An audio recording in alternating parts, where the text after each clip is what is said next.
Nowhere is this more evident than in the insane asylum that used to be a country called Sweden, where it seems that some opinions are simply now forbidden.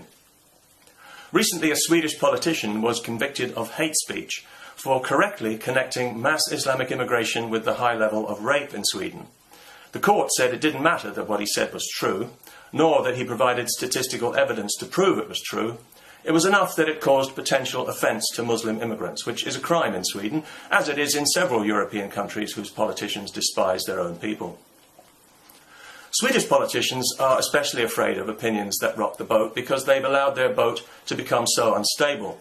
So it was no surprise when we also heard that they've enacted a new law that will make it easier to criminalise people who express unwelcome opinions about immigration or the politicians who enable it, especially on the internet. They're keen to crack down on the internet because they know it can give people access to information that they and their bought and paid for media would rather conceal. The problem they don't want anyone discussing is not immigration, but mass Islamic immigration.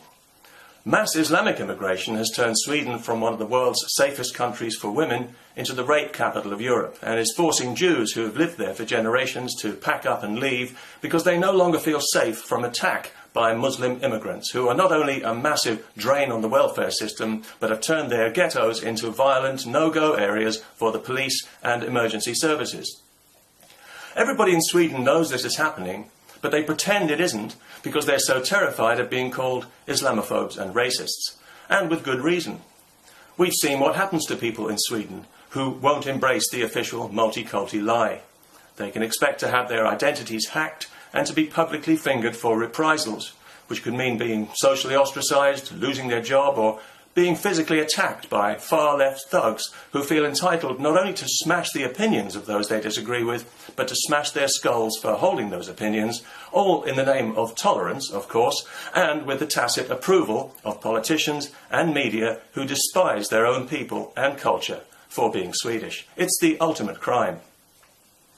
Of all the self-hating countries in Europe, Sweden has taken political correctness to a level of sheer lunacy that even the Dutch would find hard to match. And they enforce it with a Puritan rigour that's beyond foolish and beyond stupid. It's actually insane.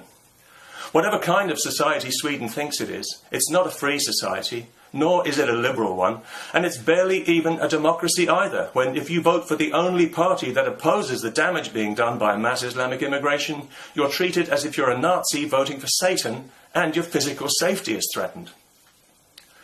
When people are afraid of the truth, they've got nowhere to turn. All they have at their disposal is censorship and denial. And Swedish politicians are so deep in denial, you can only feel pity for them.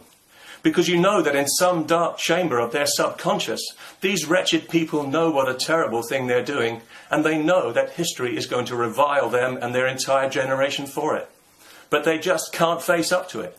Psychologically, they are simply not big enough as people to acknowledge, let alone confront, the enormity of their mistake. They've backed themselves into an ideological corner where their only option now is to double down on the insanity and brazen it out until the bitter end, while criminalising anyone who draws attention to it. Whatever social upheaval it may cause, and whatever the cost to Sweden's women, mass Islamic immigration must continue. Any restriction would be an admission that there's a problem, and that would fatally undermine everything they're so desperately pretending to believe in, which is why they're playing hardball, and if you say there's a problem, you'll be treated as a criminal, which means that there are now two problems. One, the Swedish people have an aggressive social cancer growing in their midst, and two, they're not allowed to talk about it. Doesn't the future look rosy?